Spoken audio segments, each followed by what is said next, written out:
Fala galera, tô chegando aqui na Conexão Américas e hoje a gente vai bater um papo porque é o seguinte, eles são os responsáveis pela aprovação do meu Green Card. Então, fiquem ligados porque agora tem Papo com DG.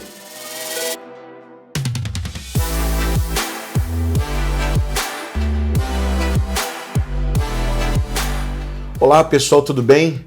Douglas aqui, esse é o quadro Papo com DG. Estamos de volta e hoje eu tenho um convidado muito especial. Muito especial, um grande amigo. Era um cliente que se tornou um grande amigo. Aliás, a gente tem essa mania, né, de transformar os clientes em grandes amigos. E a Conexão Américas tem o prazer de receber meu querido Coringa. Fala, meu querido, como é que você está? Tudo bem, Douglas? Seja bem-vindo. Obrigado. Bom, a razão da visita do Coringa hoje aqui é para a gente conhecer um pouco mais da sua história, da sua carreira. Ele que já é um artista conhecido, é uma estrela, mas hoje a gente aqui na Conexão Américas vai conhecer um pouco mais da sua história e também de uma recente notícia que ele recebe, que foi a aprovação do seu Green Card. E o processo foi desenvolvido, construído aqui na Conexão Américas. Eu tenho esse orgulho de anunciar que o Coringa e sua família agora serão portadores de Green Card. E todo o trabalho foi desenvolvido aqui e a gente está muito feliz, muito orgulhoso. Mas antes de falar de Green Card, eu quero que vocês conheçam um pouco o Fábio. A gente, antes de falar do Coringa, vai conhecer o Fábio. Conta pra gente, Coringa, quem é ou quem era o Fábio antes do Coringa, né? Tudo começou, eu costumo dizer que o Fábio sempre foi um cara abençoado. Desde o seu nascimento, vem tendo oportunidades na vida de forma gradativa que eu acho isso muito importante. Eu costumo dizer que tudo de uma vez só não é muito legal, né? É bom a gente receber as bênçãos de forma gradativa para a gente poder ir crescendo aos poucos e com sabedoria. Então, assim, ter nascido com saúde, para mim, foi a primeira grande bênção. Sou filho adotivo. Filho adotivo, né? Então, isso aí também foi uma grande bênção, porque a minha mãe biológica não tinha condições de me criar. Me foi dado pelos céus a oportunidade de ser adotado por uma família que pôde me dar todas as condições, né, que uma criança precisa para poder crescer saudável. A igualdade na largada é fundamental, né? A gente torce tanto, pelo menos isso, que as crianças do nosso país tenham a igualdade de condições na largada, né? Exatamente. Isso a gente vê muito nos Estados Unidos. Independente da condição social, cor, independente de qualquer coisa, as crianças todas têm a oportunidade de ter pareada a largada, né? O seu início, a sua caminhada é pareada. A gente torce que no Brasil, logo, isso seja possível. Amém. Amém. E assim, a família que me adotou não era uma família rica, era uma família que tinha vontade de ter um filho, né? O meu pai, ele já tinha 2 filhos do primeiro casamento, né? Mas a minha mãe não tinha condições de ter filhos. E aí eles resolveram adotar uma criança e eu dei a sorte de ser essa criança. E aos trancos e barrancos, no decorrer da vida, meu pai pôde me proporcionar uma educação, tanto familiar quanto na escola. Só que assim, as coisas foram apertando no decorrer do tempo e a situação financeira não era mais a mesma e as coisas apertaram bastante. Eu tive uma educação muito rígida e que também não reclamo, muito pelo contrário. Eu acho que mar calmo não forma marinheiro, né? É verdade. Então, eu entendi muito bem o tipo de educação que o meu pai me deu e sou muito grato por isso, que Deus os tenha, né? Perdi eles agora há pouco tempo. E eu tinha um sonho, cara. Eu ficava na rua de trás, na Rua Crato, jogando bola com a rapaziada e sempre no final das peladas, a gente ficava batucando no carro, fazendo paródia. Isso no Rio de Janeiro? No Rio de Janeiro, na Penha. Na Penha. Na Penha. Ali nas mediações do Morro do Sereno, Caixa d'Água, né? Pá. E aí, fazendo paródia, chegava a época de festas de rua. E aí o Fábio ainda, né? A gente ficava assim, pô, cara, tá chegando a época de festa de rua, por que tu acha da gente cantar essas paródias nas festas? Aí, pô, vambora. A gente achava que era assim, ia chegar na festa, ia pedir pra cantar, o cara ia deixar, mas não era assim. Era muito difícil, né? E ficamos aí uns 2 anos pedindo pra cantar e os caras não deixavam a gente cantar. E a gente mesmo formava dupla entre a gente, sabe? Ó, você vai cantar com ele, você vai cantar com ele, porque a tua voz dá melhor. Só que chegou um dia que deixaram a gente cantar numa festa de rua. E aí eu tive um start, eu falei, cara, a gente precisa levar isso mais a sério. Poxa, por que a gente não cria pseudônimos, né? Porque o Claudinho e Bochecha tem que ser um com nome normal e um com nome estranho. Desculpa, Bochecha. Nélio Espiga, Márcio Goró. E aí tinha um nome que me chamavam na escola que eu não gostava. Inclusive foi motivo de briga, né? De partir para as vias de fato mesmo, porque eu não gostava desse apelido. E aí uma vez a professora passando um dever no quadro, alguém tacou um apagador no quadro e deu um susto na professora. Todo mundo sério, só eu rindo. Só eu rindo. A professora olhou para trás e falou, quem foi? Aí eu era o único que estava rindo, né? Ela olhou para mim e falou assim, foi você. Foi você com essa boca de coringa? Aí ela confirmou o apelido que já me chamavam. Então, assim, passou o tempo. Quando eu precisei de um apelido estranho, eu recorri a qual? Aquele que te incomodava. E eu ficava assim, não, Coringa não. Coringa não, tem outros nomes, eu vou achar um nome. Tem Tim, tem não sei o quê. Não, Coringa não. Resumindo, fechamos o nome Coringa e eu escolhi o nome do parceiro também, que estava com dificuldade de achar um nome. Então eu criei a dupla Coringa e KT. Só que aí, a mãe do KT achou ruim, ele tá chegando em casa todos os finais de semana de madrugada e proibiu ele de sair. Tipo, começou a marcar horário mais cedo e esse horário não nos favorecia, ele acabava se atrasando para chegar em casa, então ela proibiu ele de sair. Então eu perdi minha dupla. E eu tinha que escolher outro. E aí, como que eu escolhia outro? O cara já tinha o nome dele. Eu chegava pra ele e falava assim, cara, olha só, eu tenho uma ideia aqui. Eu sou o Coringa. Por que você não mantém um KT? Não, mas o KT é o outro. Eu não sou o KT. Eu sou o fulano. Eu falei, tudo bem. Mas eu já tenho uma entrada nas festas de rua com o nome Coringa e KT. Se eu tiver que mudar agora o nome da dupla, a gente vai ter que começar o processo todo do zero. Porque as pessoas não vão associar o Coringa e fulano com Coringa e KT. Então, a gente vai ter que começar a construir de novo. E aí, passaram uns 4 KT na minha vida. Eu sempre usava esse mesmo argumento, porque realmente era a verdade, né? Eu não podia começar o processo todo do zero. E aí meu sonho era tocar numa rádio comunitária, cara. Eu nem sonhava com rádio grande, porque eu achava que isso ainda era muito distante. Não vou falar impossível, né? Era muito distante. E eu sonhava em tocar numa rádio comunitáriazinha. E ali na Guaporé, tinha uma rádio daquelas que tinha as caixinhas nos postes, né? E eu ia pra lá, pegar minha bicicletinha, toda velha, chegava lá com a mão toda suja de graxa, porque toda hora tinha que parar pra botar a corrente no lugar. E aí eu chegava na rádio, fiz amizade com o operador, uma rádio bem humilde, DJ Ricardinho. Eu sentava lá e ficava igual papagaio de pirata, vendo aquele cara tocar as músicas, ora no vinil, ora na fita cassete, não existia CD ainda. E ficava olhando assim, tipo, procurando um momento de falar pra ele, toca minha fita. Mas eu tinha senso, sabe? Eu respeitava muito. Eu ficava olhando, hoje não é o momento, não vou pedir. Hoje não é o momento, não vou pedir. Até que um dia eu vi uma brecha, o mundo girou e eu falei, é aqui que eu me encaixo? E aí eu fui e falei, pô, Ricardinho, ouve minha fita. Aí ele, vamos ouvir sua fita no ar. Aí ele botou minha fita no ar. E aí eu lembro como se fosse agora. Eu levantei, fui pra rua, emocionado pra caramba, todo arrepiado. Parei debaixo de um poste, onde tinha a caixinha de som, e fiquei ali ouvindo a minha música, olhando para as pessoas que estavam passando na rua, para ver como elas se comportavam ao ouvir aquela música que saía daquelas caixinhas de som da Rádio da Guaporé. Eu não tava nem aí pra minha música. Aquilo ali era uma fantasia da minha cabeça. Mas aquilo me movia de um jeito que parecia que realmente as pessoas estavam encantadas ouvindo a minha música. Aquilo me motivava mais. Então, lembra quando eu falei de gradativamente?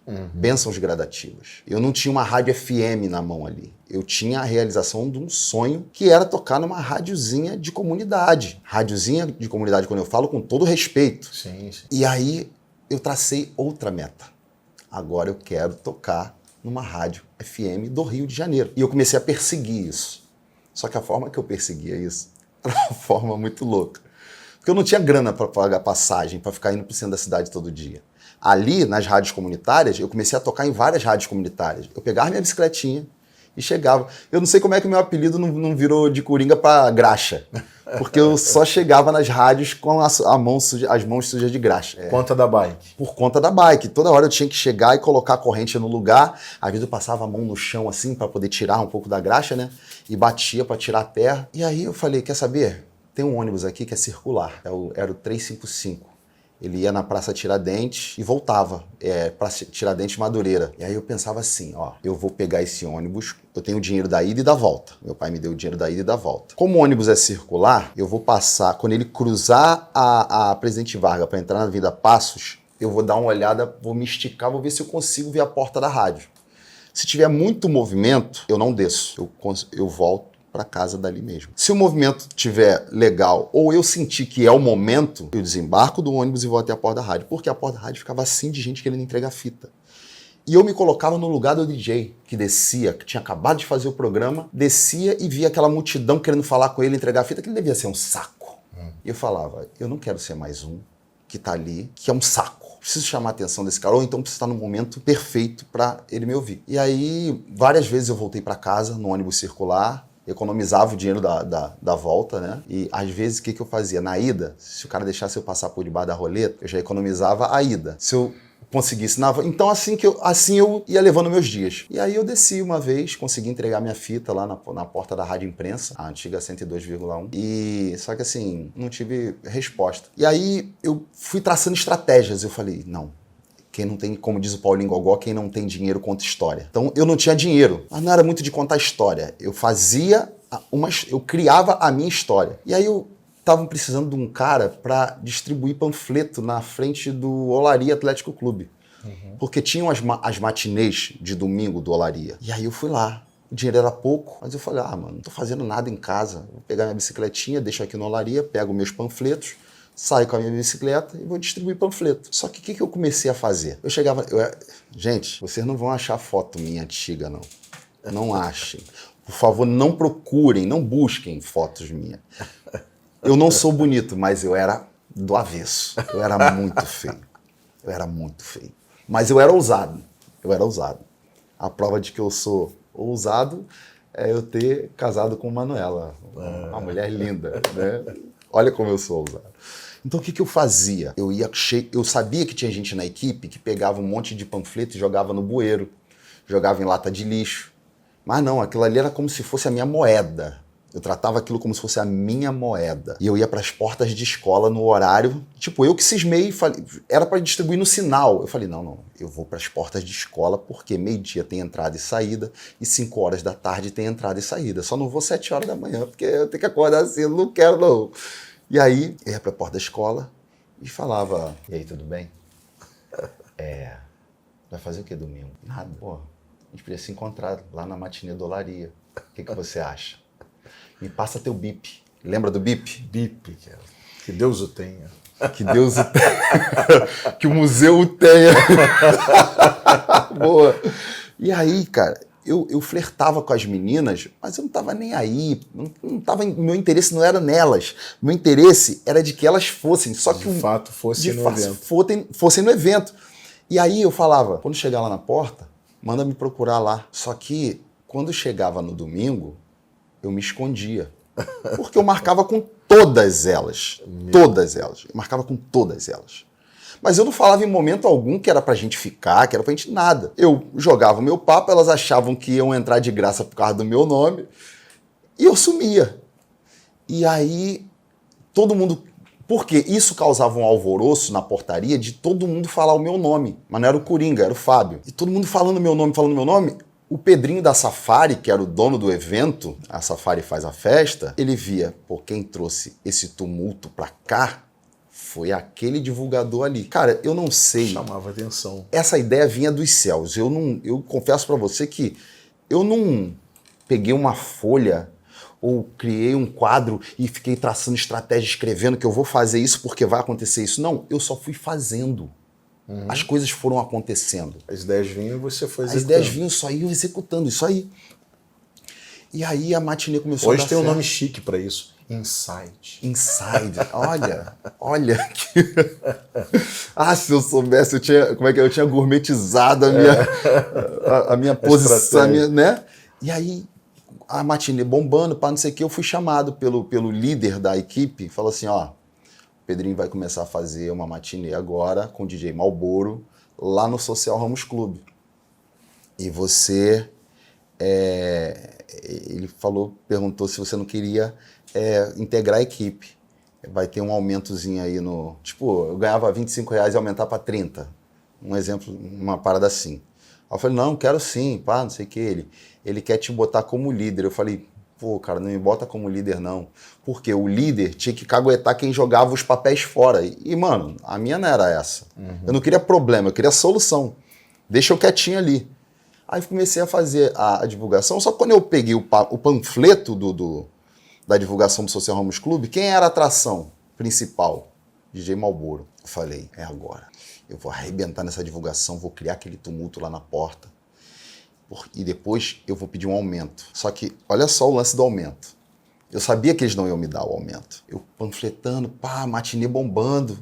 Pá. Aí eu cheguei e pedi aumento. Aí falaram, poxa, esse mês não dá, estamos vendo aí se pro mês que vem, não sei o quê. Eu falei, não, beleza. Então me dá só uma coisa, eu só quero uma coisa. Não precisa me dar aumento. Eu quero a pulseirinha do backstage. Eu quero acesso. Eu quero chegar no... Com isso você teria acesso ao Malboro. Ao Malboro. E aí eu tinha um amigo, tenho um amigo meu lá da Praça do Carmo, que não mora mais lá, o DJ Mário, que ele gravava as minhas fitas cassete na casa dele. Era a maior manobra. E foi ali na casa do DJ Mário que eu comecei a entender um pouco de mixagem, né, um pouco da atuação como DJ. Mas eu nunca exerci como DJ. Mas eu sei como funciona e sei fazer acontecer. E aí o Mário gravava as fitinhas pra mim e eu ficava sempre com 2 fitinhas no bolso. E os DJs, quando eles se sentiam incomodados, eles falavam, pô, cara, não tem como ouvir aqui. Aí eu já sacava o meu Walkmanzinho e falava, tem aqui, ó, meu Walkman, toma. Então ele não tinha como dizer não. Só que nesse dia eu não levei o Walkman, mas tava com 2 fitinhas no bolso. Virei pro Malboro e falei, Malboro, DJ, ouve minha fitinha aqui. Aí ele no palco tocando. Eu, minha fita, cara, minha fita, ouve. Aí ele veio na beira do palco, falou assim, tu acha que eu tenho tempo pra ficar ouvindo fita? Aí na minha cabeça, eu pensei assim, ia lá, que cara otário, mano. Só que, mas isso em fração de segundos, sei lá, ele virou e falou assim, toma aqui o microfone e canta. Se eu gostar, eu gravo. Eu falei, que cara... Que cara massa! Massa! Se você tiver outro nome para definir isso também, você deixa aí nos comentários. Aí, cara, eu cantei, agitei a galera. Na verdade, eu já tinha meio que um fã-clube, que era a galerinha que marcava comigo lá dentro, né?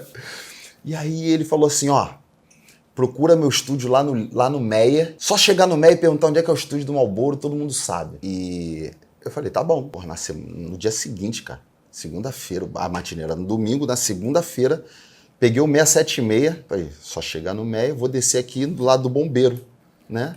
E vou perguntar onde é o estúdio do Malboro. Bom, pensa num dia que eu andei, eu me senti um camelo no deserto, de tanto que eu andei. Mas eu andei, perguntei pra tudo quanto é gente. Onde é o estúdio do Malboro? Ninguém sabia onde era o estúdio do Malboro. Atravessei pro outro lado da estação, peguei a Dias da Cruz, fui subindo a Dias da Cruz até onde minha perna aguentou. Onde que é o estúdio do Malboro? Ninguém sabia onde era o estúdio do Malboro. Eu já com fome, não tinha dinheiro pra comer. Era de manhã, eu cheguei lá por volta de 10 horas da manhã. No Meia. Era 4 horas da tarde e eu não achava o estúdio do Malboro. E não tinha grana e a barriga já... Não tomei uma água. E aí voltei pra casa. Tinha economizado a passagem da ida, né? Tinha a margem, mas se eu comprasse uma água, eu não tinha dinheiro pra voltar no dia seguinte. E aí passou 2 anos e eu abordei o Malboro na porta da Rádio Popular FM, na Praça Tiradentes, na 107,9. Esperei o programa acabar. Aí eu já cantava em dupla, era Coringa e Paulinho, que era... Aí foi Coringa e Paulinho porque o Paulinho já cantava com Jabá, era Paulinho e Jabá, olha os nomezinhos bacanas. E aí a dupla acabou, eu tava cantando sozinho e juntei com o Paulinho, porque a dupla Paulinho e Jabá era uma dupla já muito boa. Todo mundo gostava dessa dupla, mas a dupla acabou. E todo mundo ficava, poxa, um dia... Porra, o Coringa podia cantar ou com o Paulinho ou com o Jabá e não sei o que, e calhou. Aí fui aí, Paulinho na porta da Rádio Popular, Walkmanzinho, o Malboro ouviu a música. Aí ele olhou pra mim e falou, 2 anos depois, Ele olhou pra mim e falou assim, cara, tu não é aquele moleque que me fez ouvir a fita, que cantou lá no baile de Social Ramos Clube? Cabeça do cara é um HD, velho. Eu falei, sou eu. Ele, eu não falei pra tu ir lá no estúdio me procurar? Eu falei, ninguém conhece aquela porcaria lá, cara. Rodei o Mé inteiro, ninguém sabe. Pô, mas era só subir a Nossa Senhora da Guia. Ah, agora tu tá me dando endereço? Uhum. Aí ele ligou pro diretor, acho que da Rádio Imprensa, mandou, falou, ó, abre um espaço no CD aí, que vai entrar uma música que é muito boa. Abriu um espaço no CD, o melhor da Rádio Imprensa, e foi ali que a minha música entrou num primeiro CD oficial, assim, sabe? E antes disso, a Disco Dance, que hoje o pessoal conhece como Pitbull, a Disco Dance foi a primeira equipe a tocar uma música minha na rádio, numa rádio FM, depois das rádios comunitárias, né? Uhum. Então, assim, o Fábio fez essa transição do Fábio pro Paulinho, que essa é uma história muito louca, que o Fábio, na verdade, foi Paulinho a vida inteira, e o meu nome não tem nada a ver com Paulo. Uau. Porque pelo fato de eu ser filho adotivo, né? A minha história eu tô contando igual o filme, né? Você começa aqui, vai lá na frente, volta. Pelo fato de eu ser filho adotivo e da minha mãe biológica ser uma pessoa muito imprevisível, né, e ter os problemas pessoais dela, os meus pais criaram um apelido para mim. Por quê? Se um dia ela fosse no bairro onde a gente mora e ficasse pelos cantos, pelas esquinas, pelos bares, contando histórias, ninguém associaria o nome Fábio ao Paulinho daquela família. Entendi. Então eles me blindaram. É isso que eu ia dizer, foi uma maneira da família te blindar, né? Exatamente. Então assim, se você for... Hoje não, hoje que o pessoal me chama de Coringa, mas antes de eu me tornar cantor, as pessoas nem sabiam, nem imaginavam que o meu nome era Fábio. Era sempre Paulinho. Paulinho. Até hoje, se eu voltar, quando eu volto lá, algumas pessoas falam, Paulinho, não sei o quê. Aí agora eu já acho estranho, porque já fizemos a conversão. Já virou, né? Já virou. E eu me apresento hoje como Fábio, né, para algumas pessoas. Então, foi motivo até dos meus pais ficarem chateados comigo. Poxa, nunca pediu para te chamar de Fábio, agora que teu nome é Fábio. Falei, calma, pai, a vida já está resolvida, pai. Esse problema aí. Porque ele nunca me disse por quê. Eu que falei pra ele, pai, olha só, você sabia que eu descobri por que você me chama de Paulinho? Aí ele chamou minha mãe, ô filha, vem aqui ouvir isso. Aí sentou na saída.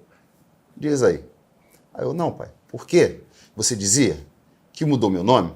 Porque o vizinho era Fábio também. E era. Meu vizinho de muro era Fábio. Então, quando a mãe dele chamava ele, você chorava achando que era você. Quando a gente chamava você, ele chorava achando que a mãe dele chamava ele. Então, a gente botou o seu apelido de Paulinho. Mas, pai, eu descobri que não é por isso. Eu pensando aqui com os meus botões, você nunca quis tocar nesse assunto, você sempre desviou, eu cheguei à conclusão de que foi esse motivo que eu expliquei para vocês agora, né? Pelo fato de querer me blindar de algo que fosse disseminado pela vizinhança. E aí, ele olhou para minha mãe, deu um sorriso, mas não admitiu, cara. Mas o sorriso dele, para mim, foi uma confirmação, sabe? Se entregou, né? Se entregou. Então, você entende aonde o Fábio e o MC Coringa eles se fundem? Em 1994, quando eu ainda tinha 14 anos, que foi quando eu comecei a fazer paródias, que foi quando eu comecei a correr atrás de rádios comunitárias para tocar minha música, porque o DJ Mário produzia minhas fitas. Né? Depois eu conheci o Luciano Hoffer, que também é um DJ hoje e é engenheiro de áudio, inclusive faz algumas mix e master para mim. Então, assim... Tudo na minha vida foi gradativo. Deus foi me dando as coisas. O que você quer, meu filho? Você quer isso? Tá. Tem certeza que você quer isso? Me prova. Eu ia lá e provava. Tá, eu quero isso. Ele ia lá, me dava isso. E agora? Vai ficar só nisso? Não, eu quero isso aqui. Então tá, filho, toma isso. Eu vou pegar carona nessa história e pedir que você fale sobre o primeiro grande hit de sucesso. O primeiro hit de sucesso, assim, de verdade, foi quando a gente saiu do Rio de Janeiro para tocar a nível Brasil. Foi em 2005, olha quanto tempo depois, né? Com a música Pedala Robinho. O DJ Tubarão, que é um amigo meu também, ele deu uma ideia. Ele falou assim, cara, tem um negócio acontecendo lá no Pânico que eu acho que dá música. Tem uns anões lá e pá, não sei o quê, e os caras ficam dando tapa na cabeça dos anões, falando Pedala Robinho, Samba Teves, não sei o quê. Faz uma música com essa parada, que eu sou amigo dos caras do Pânico, eu levo a música lá. E aí eu tinha um amigo que era o Sandanado, que era de um grupo chamado Os Danados, e eu tava solo. Ele, não, mas aí vocês se juntam pra fazer esse projeto. Eu falei, beleza, sem problema nenhum. Os garotos do grupo ficaram enciumados, mas não tinha como impedir. Cara, fomos pra dentro do estúdio. Eu morava no Morro do Sereno nessa época. A gente foi morar lá no morro para poder segurar mais a despesa, para eu conseguir juntar dinheiro para comprar o meu primeiro equipamento. E aí fizemos o Coringa e o Sandanado, vem mandando recado. Cara, fizemos a música. Pedala, Robinho! A música Tubarão me levou pro Pânico. O Pânico na mesma semana colocou a música para rodar. A música tomou uma proporção muito grande. A gente não tinha noção do que estava acontecendo com essa música. E do nada, me veio um cara de São Paulo, no início de tarde, no meio de uma tarde, quem é Coringa e Sandanado no Rio de Janeiro? Cara, que nem eu fui procurar o estúdio do Marlboro, o cara veio de São Paulo no escuro procurar quem era Coringa e Sandanado. Por quê? Os caras tinham contratado uma dupla que tinha uma música chamada Pedala Robinho, só que não era a mesma música que tocava no Pânico. E os caras já tinham contratado os caras, já tinham pago os caras. Os caras já estavam em São Paulo. Quando os caras chegaram em São Paulo, Ô, fulano, não é essa música aí não, velho. Você contratou o cara errado. Ô, Ferrugem, vai no Rio de Janeiro e acha ser moleque. O moleque pegou um avião e foi pro Rio procurar a gente. E eu tô lá em casa, tranquilão, e de repente os caras acham a gente. Ó, tem aqui um cachezinho, tipo, eu não tinha noção de valor de cachê. O cara ofereceu uma merreca pra gente ir lá, passagem aérea, fomos pra São Paulo fazer o show. E ali foi, assim, a primeira vez que eu saio do Rio de Janeiro para fazer um show fora e começo a entender o que estava acontecendo na minha vida ali. De 2005 para cá, não parou mais. Graças a Deus não parou mais. Então assim, você vê, de 94 a 2004, as coisas foram bem em doses homeopáticas. Em 2005, a coisa começou a deslanchar em uma outra proporção. Coringa, e por falar em hit, me parece que você emplacou vários aí na Rede Globo, nas novelas da Globo, né?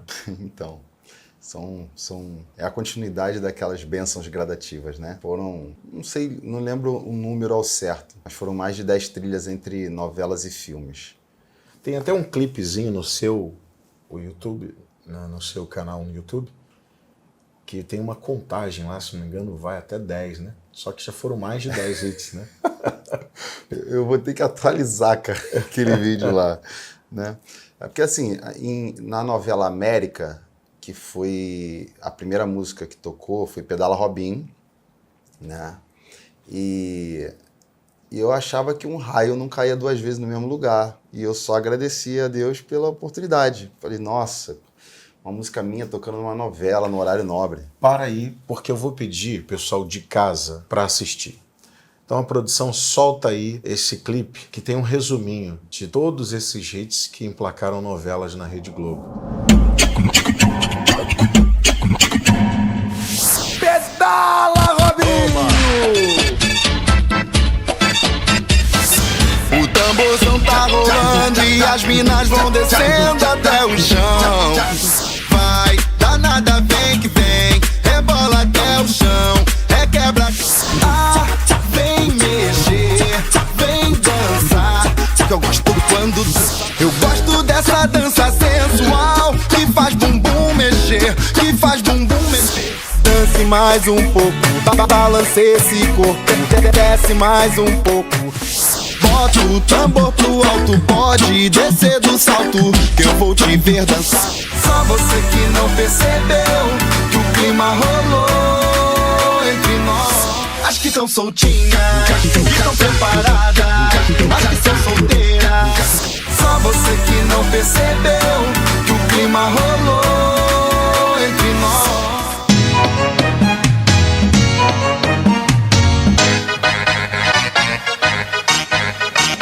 Continua.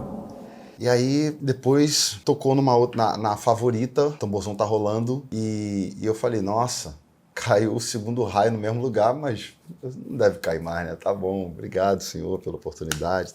E teve uma sequência que foi muito marcante, que foi quando teve a novela Fina Estampa, que era uma novela das 7, eu acho que Fina Estampa foi a novela das 7. 7 que começa 7h20, né? E acabou Fina Estampa, era Danada Vem Que Vem, nessa música.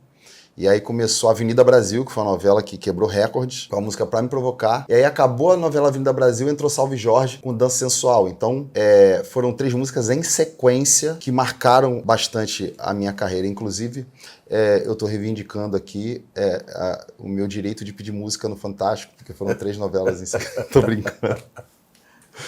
Que bacana. Parabéns, meu querido. Obrigado.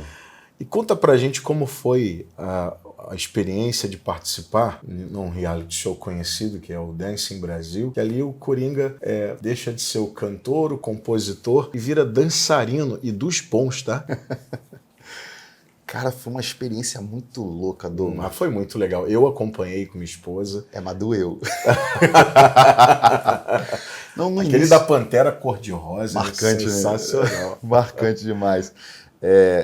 Cara, aquilo ali, eu já tinha participado de um outro reality, que foi o Superchef com a Ana Maria Braga. E ali não era um reality de confinamento, mas te proporcionava sensações, emoções. E eu tinha prometido pra mim que eu não participaria. Por mais que tivesse sido maravilhoso, mas que eu não participaria mais de nenhum reality. E aí chegou o convite do Dancing Brasil. Falei, meu Deus do céu, cara, como é que deve ser esse reality? E aí eu não sei onde eu tava com a cabeça e eu aceitei participar do reality, cara. E fomos pra audição, né? Onde foram escolhidos as duplas. E aí a minha dupla, tava todo mundo se formando, o diretor falando, ó, você com ciclano, você com ciclano, e eu ficando pra trás. Eu falei, será que eu sobrei? Mas não, cara. Na hora de anunciar, o diretor falou assim, e pra dançar com o MC Coringa, a fera indomável. Eu falei, nossa. Bela Fernandes. E já tinham falado, eu já ouvi ali na galera falando que a Bela era realmente isso aí, era o bicho indomável, sabe? Aquele cavalo que ninguém doma e ninguém monta, dizer que Bela. Jogaram Bela pra dançar comigo. Eu falei, vai me moer. Não deu outra. Não deu outra.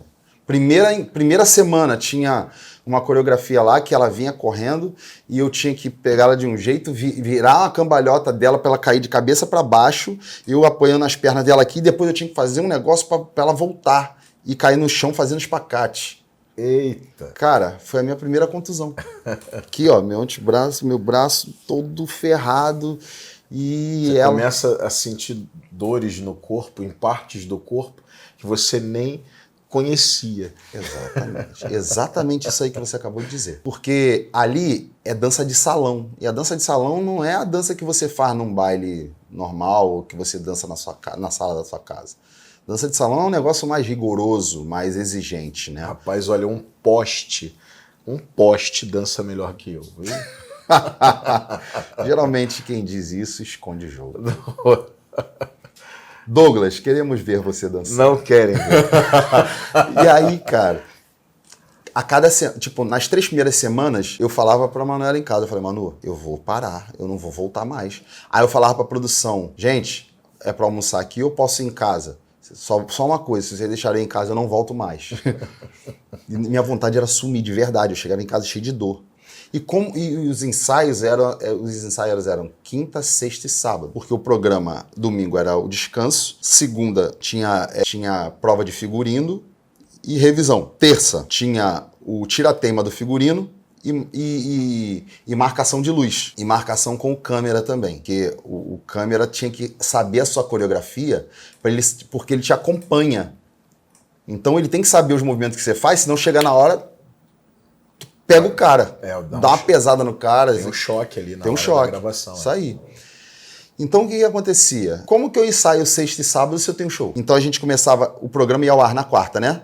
Na quinta a gente já se encontrava para falar de coreografia nova, já ensaiava. Na sexta, meu voo era sempre marcado pro final da tarde, então a gente ensaiava de manhã. Aí no sábado eu não ensaiava porque estava viajando, chegava no domingo em casa, se não tivesse show, ou mesmo se tivesse, ensaiava nos intervalos.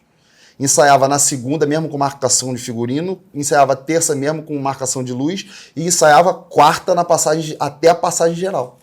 Então você imagina como é que eu não ficava. Até a terceira semana, o teu organismo ainda não está preparado para essa situação.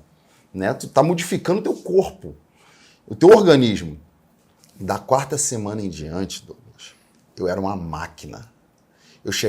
Eu ainda arrumava um jeito de jogar o futebol na segunda-feira, que eu adoro jogar. Eu não sei jogar bola, mas eu gosto de jogar. Então, na segunda-feira, quando eu chegava para jogar bola, irmão, ninguém me pegava. Ninguém na corrida. podia botar o Bolt do meu lado. Ninguém me pegava, porque o meu condicionamento físico estava no auge. Então, assim, infelizmente eu tive que sair no sétimo episódio, né? Porque eu tive uma contusão na panturrilha, né? E eu acho que... Então você teve um corte da seleção por conta de contusão. De contusão, infelizmente. Provavelmente, provavelmente ele chegaria às finais, porque ele vinha com um desempenho impressionante. Muito bacana. E eu estava acreditando nisso também. Não, eu também, porque a sua performance, o seu desempenho estava muito legal. Obrigado. Teve também uma participação num outro reality que foi Canta Comigo, não teve? Teve uma passagem ali pelo Canta Comigo? Teve o Canta Comigo, que é aquele que tem vários cantores, né? Isso, que você julga o calouro que vai cantar, né, no palco da Record, né? Eu fiz uma participação no Canta Comigo também, ao lado de grandes artistas como Rodrigo Teaser, Yudi Tamashiro, enfim, vários. E por falar em reality show, eu vou trazer aqui para a conversa uma pessoa muito especial. Eu tenho certeza que é muito especial para a vida do Coringa, porque tem um reality show também que é o Power Couple, né? Sim. E aí, é claro que eu não posso deixar de fora desse bate-papo. Manu, vem pra cá, Manu. Manu, tudo bem, querida? Como é que você tá? Tudo bem. Vamos chegar um pouquinho mais pra frente.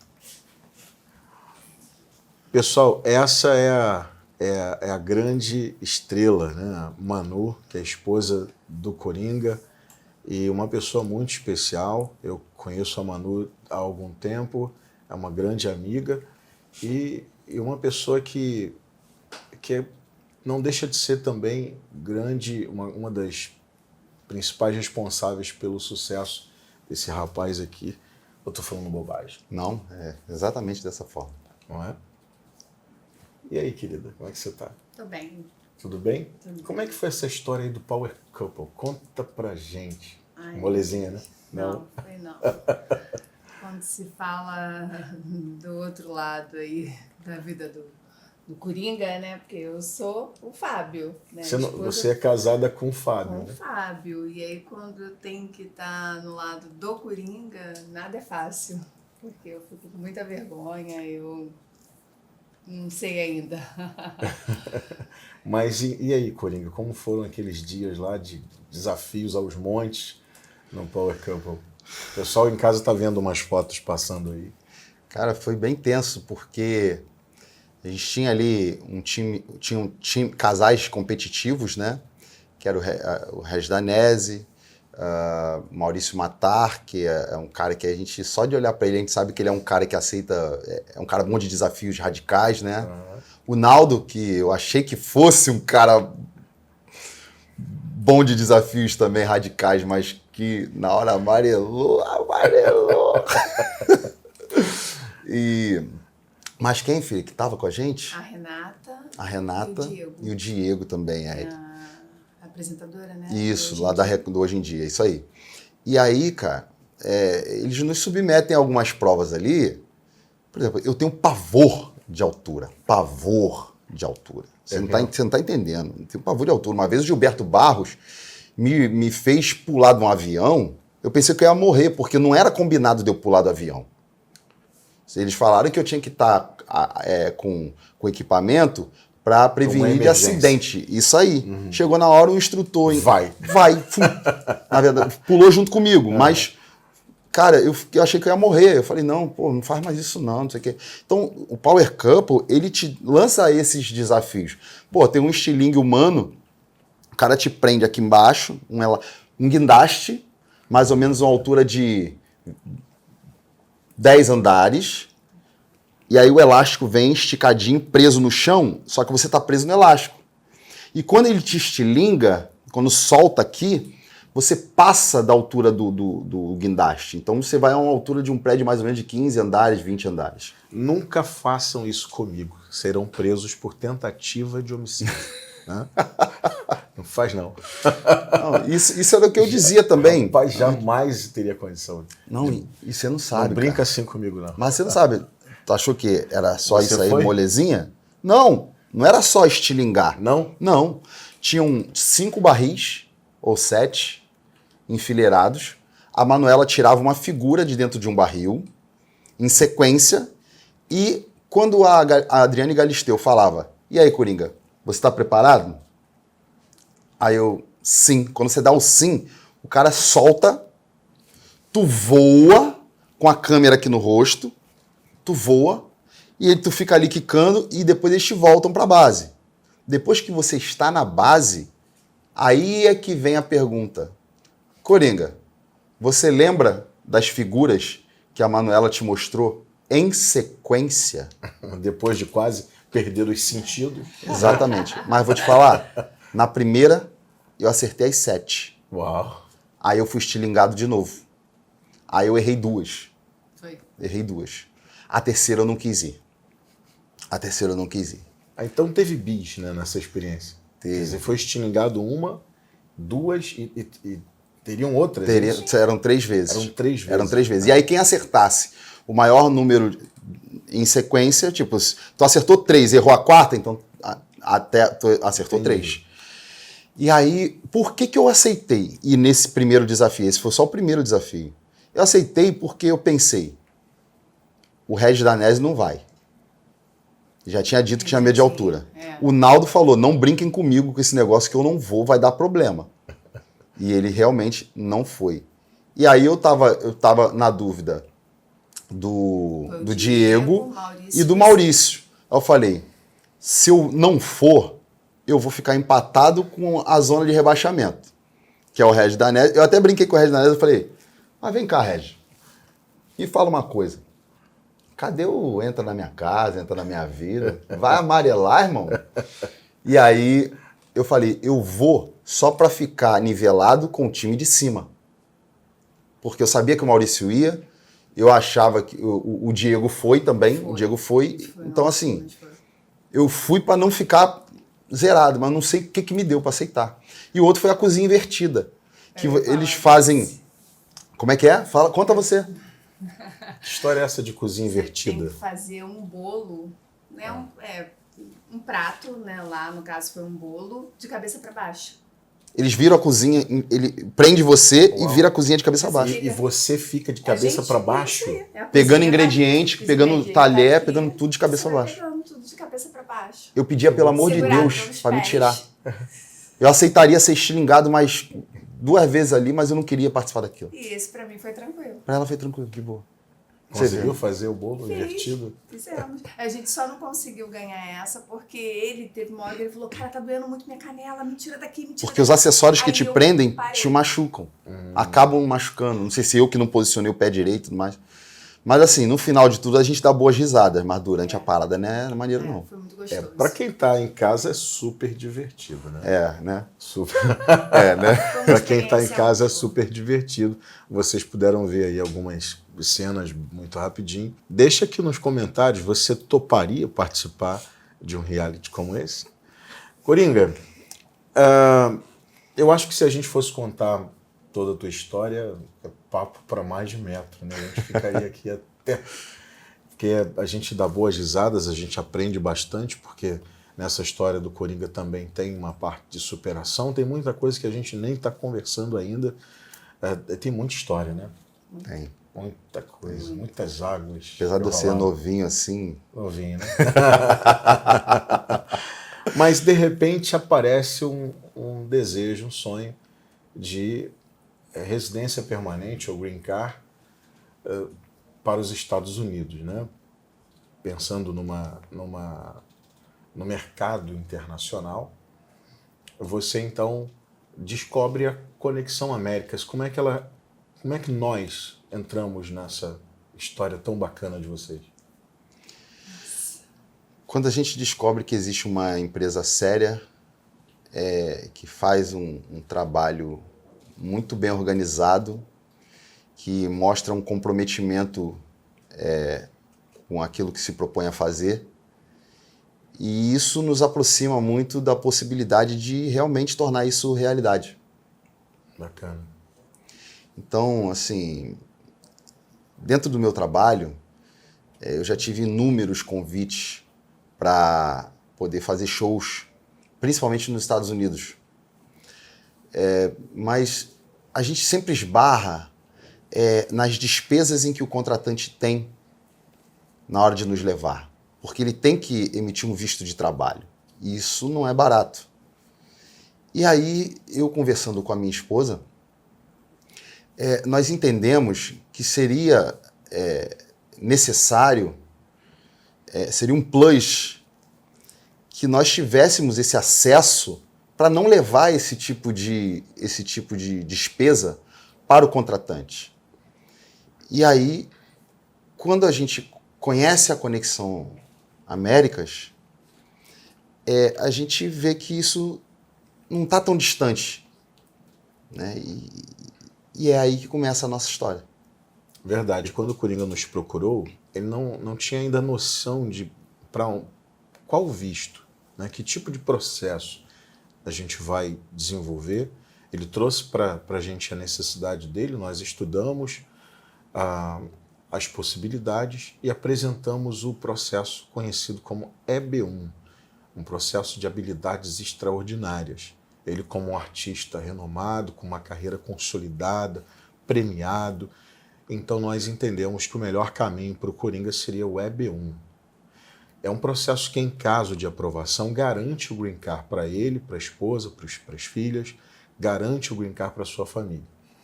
E aí nós resolvemos apostar nessa possibilidade, trabalhamos o processo, montamos aquele processo bastante, eu diria que era uma colcha de retalhos, né? Era um quebra-cabeça que a gente teve que montar para apresentar para o avaliador do USCIS, o oficial da imigração, precisava conhecer a história dele, né?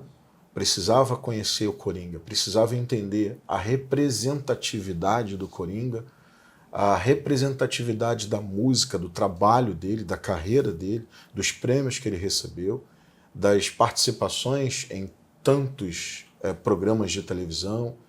Então, tudo isso a gente trabalhou bastante para que o oficial de imigração entendesse que se o Coringa foi participar, por exemplo, de um programa como o Dancing Brasil, que relevância tem esse programa para a população, para o telespectador, para o brasileiro, de um modo geral? Que relevância tem a emissora que transmitiu esse programa? Para que o oficial entendesse que não era uma participação num programa qualquer, numa emissora qualquer, que só participava daquele programa um artista que tivesse tamanha relevância. Então, para além de demonstrar a relevância do trabalho dele, a gente também enfatizava para o oficial de imigração compreender aonde a gente queria chegar, demonstrávamos para ele qual a relevância da emissora, da gravadora, da produtora e por aí vai. Deu certo, porque o green card dele foi aprovado. Ah, garoto! Não é? Bom, e eu queria que vocês falassem do dia que foi um dia desse, né? Que eu liguei para vocês e dei a notícia. Enquanto vocês estão falando, você que está em casa, para onde eu olho? Para essa aqui, ó. Eu quero falar com você. Enquanto a gente conversa aqui, enquanto eles contam, você vai ver trechinhos do momento em que eu falo, dou a notícia da aprovação. Eles foram tomados de emoção, mas fala vocês. Que dia foi isso, né? Foi um dia de semana, não foi? Quarta-feira? Uma quarta-feira.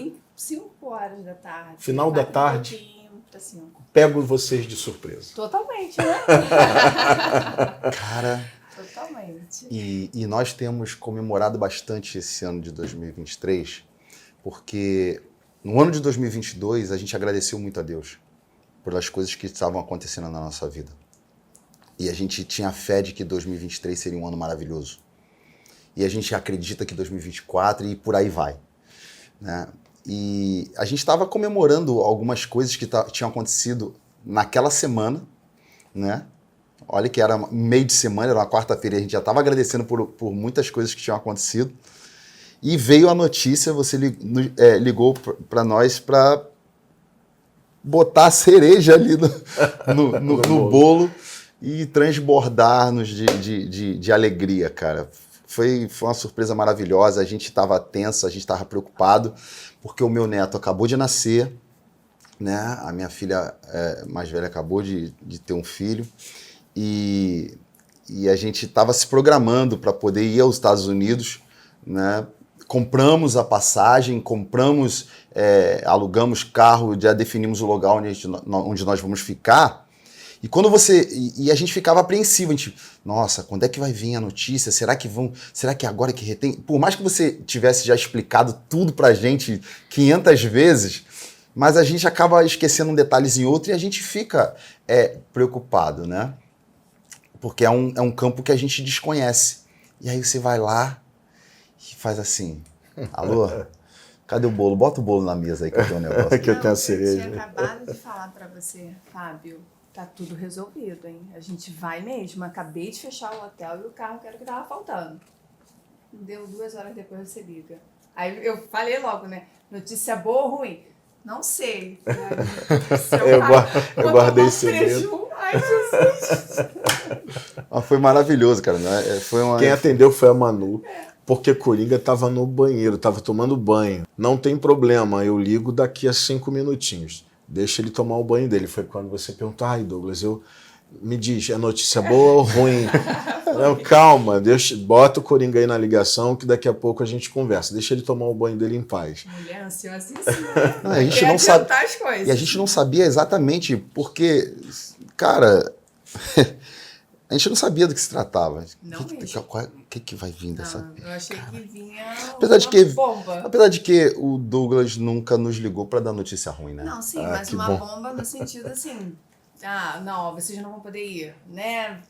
Ó, espera aí, caiu em exigência, em alguma coisa. Sim, acontece. Né? É bom você ter falado nisso, porque alguns casos são aprovados depois que a gente passa por uma etapa de RFE. Passamos por uma Request for Evidence, a imigração solicitando mais evidências para aquele caso. Não é fácil, não é simples, eu não diria fácil, não tem nada fácil, mas não é simples passar pelo processo de uma RFE, né, de uma RFE.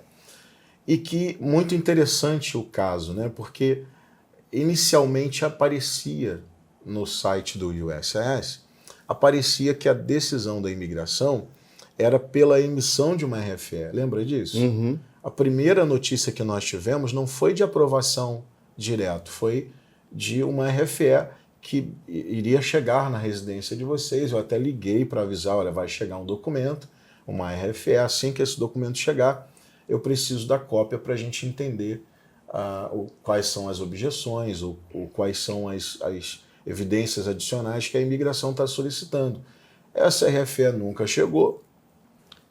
Depois de quase um mês insistindo com ligações, com e-mails, a imigração dizia que a gente tinha que ter paciência, que tinha que esperar.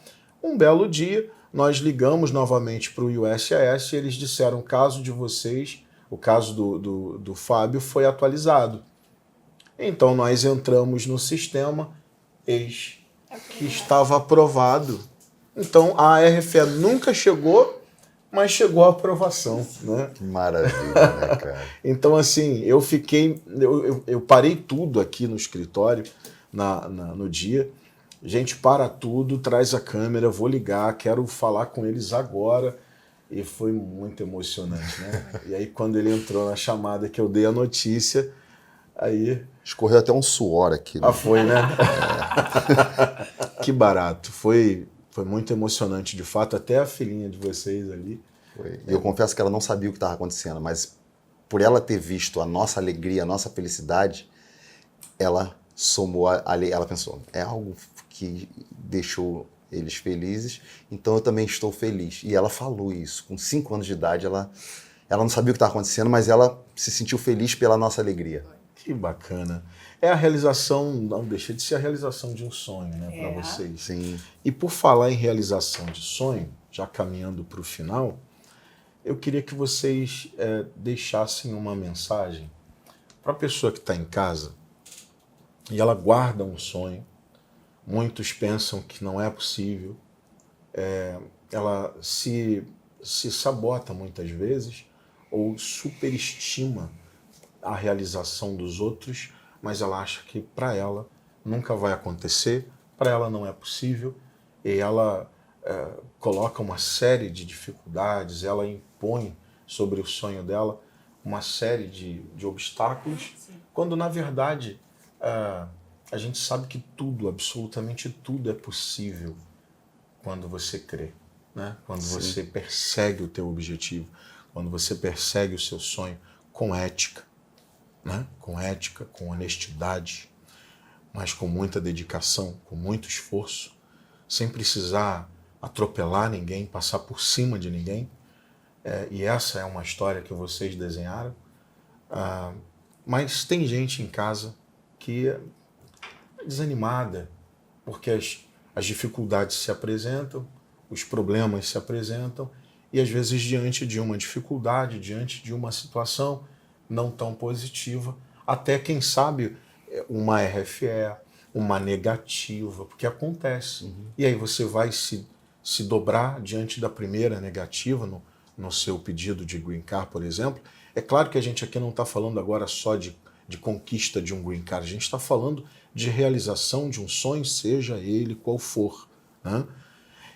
E aí a pessoa fica triste muitas vezes quando ela se depara diante de uma situação não tão positiva e acaba se entregando e vai vivendo a vida, cada dia um dia, sem propósito. Queria que vocês deixassem aí um recado para essa turma que está em casa. O desânimo, a tristeza por não ter tido êxito em alguma coisa é normal. Que isso, Coringa? É normal. Agora, você manter isso dentro de você não pode ser normal. Porque você tem um objetivo, você traçou planos, você traçou um caminho e um ponto a chegar. Você vai parar na metade do caminho? Para e pensa. Você parou na metade do caminho, mas você tem que voltar. Se você está na metade, você vai ter que caminhar o percurso, o mesmo tamanho de percurso para você chegar na reta final, é o mesmo tamanho de percurso para você voltar à estaca zero. Vai querer voltar à estaca zero? Eu não quis, a minha esposa não quer, as minhas filhas são educadas a não aceitar essa volta. Se você chegou até aqui, o que é uma negativa? Vai te entristecer, vai te desanimar. É tudo que o inimigo quer para poder te vencer. E aí, você vai aceitar ser vencido? Eu acho que você tem que concluir as etapas na sua vida, né? Mesmo que você chegue na conclusão dos seus objetivos e você tenha êxito e você fale, eu não quero mais. Você não quer mais, mas você venceu, você chegou lá. E quando você diz que não quer mais, é porque você já traçou outras metas e você vai persegui-las. E você não vai deixar se vencer. Entendeu? Então, essa é a minha mensagem para você que, por algum motivo, se desanimou. É normal. Tá? Mas prosseguir é necessário. É isso. Bom, tá aí, que mensagem poderosa, né? É isso aí. A realização do sonho é sempre um presente, né? E eu tenho um aqui para vocês, um presentinho, uma lembrança, um mimo, um carinho. Já que vocês estão até com passagem comprada, viagem marcada, eu acho que isso aqui vai ser útil.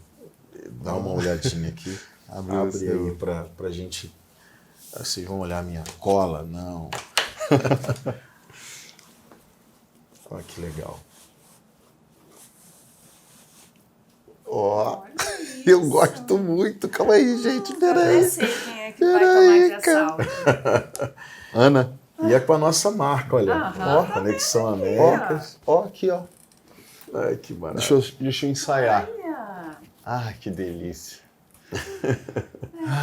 Isso aí, aproveita agora, porque depois a Ana vai tomar. Então tem o porta-passaporte. Obrigado, Douglas.